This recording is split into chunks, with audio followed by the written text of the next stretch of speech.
So far, we've talked about what AI is and isn't, the different types of AI, and in our last episode, making sure you have the data and processes to effectively leverage AI at your business. Now, we're going to show you how to get started. Today, we're going to get where the rubber meets the road. How do you actually start using this stuff? How to use AI in fire protection without slowing down your operations or confusing your techs? InspectPoint started as a family business, and I'm happy to have my wife and co-founder here with me. Hi, I'm Jenn Doyle, co-founder and chief customer officer at InspectPoint.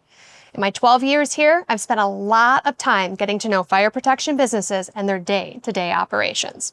Today, we're going to briefly walk through a 30-day blueprint for a low-risk, high-impact pilot, one that helps you learn fast, measure clearly, and keep your team in control. There's a lot going on, and pardon the pun, but a lot of fires to put out. How do you make time for testing a new technology? It really all comes down to small incremental tests. Here's some tips. Identify a workflow or process that's repeatable, consistent, and most likely a pain point. Mapping out that process. Ideally, it's something that AI can actually help with. You know, like your techs don't drop some F-bombs in the notes. Then selecting a tool, mapping out the process, and comparing the results to the old way of doing business. Couldn't agree more. Again, a lot of this comes down to being flexible, testing, and learning. It's probably going to get a little rocky at first, but the companies that become proficient at leveraging these technologies are going to gain an advantage quickly. Let's get into some specifics as an example. Scope small, measure results, adapt and grow. Day 0. Pick one workflow and define what success looks like. Upcoming appointment reminders, lower dispatch burden, and higher confirmation rate. Monthly reporting, AI source data crunching and insights. Inspection report, QA and submission. Higher quality from the field and faster submission team. Okay, we're partial here, but we launched our first embedded AI tool and we're proud of it. And we'll be using that, Inspection Assistant, as the example. Week 1, start by mapping the current process. How does it actually work today? Example, my techs spend X minutes on average conducting a monthly sprinkler inspection. We give them their visits for the day. They conduct the inspection using the pre-printed form and drop it off at the office at the end of the day. The next day, the inspection manager calls them to review any notes and has them make edits as needed. Then we scan and upload to the AHJ. You're looking for time, consistency, rework, anything you'd want AI to help with. Week 2, run it both ways. Same workflow, 2 versions. Traditional versus AI assistant. Track the difference. Map out how AI can help you. Manufacturer specs on hardware with ChatGPT. Using an AI dialer to confirm appointments. Or, our favorite, using embedded AI, like our inspection assistant.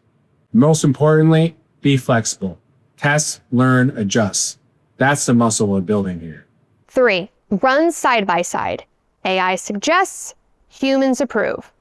Buy a ChatGPT license for your tech and have them check and look up the code there for quality and timeliness.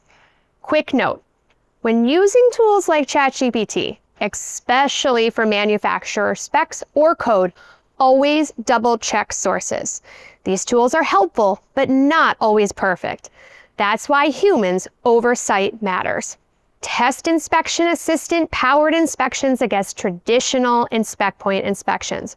Or, if some techs are still using pen and paper, even better. Even if it's just a small test like on one inspection a week, building the muscle and getting used to the idea will start to unlock other opportunities. Week 4, time to review the results.